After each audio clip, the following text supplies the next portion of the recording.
आम्ही भोसले आहोत. ओवाळणी मागितली तर द्यावी लागेल. अगं महाराणी, तुला आम्ही काय देणार? ठरवलं तर खूप काही देऊ शकतोस. खूप काही. काय झालं लक्ष्मी वहिनी? काही अडचण आहे का? हा, अगं माझा भाऊ येतो. मी काहीही मागू शकते. आणि हो, माग. काय पाहिजे ते माग. फक्त जीव नको मागू माझा. तो मी माझ्या राजाच्या पायावर कवाच वाळून टाकलाय. तो राजा तुझ्या आधी माझा आहे. शिवाजी महाराजांसारखा राजा कधीच कुणा एकाचा नसतो.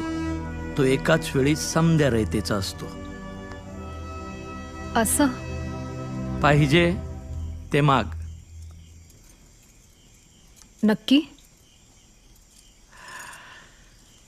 मोहित्यांनी दिलेला शब्द आहे, तोही भोसल्यांना.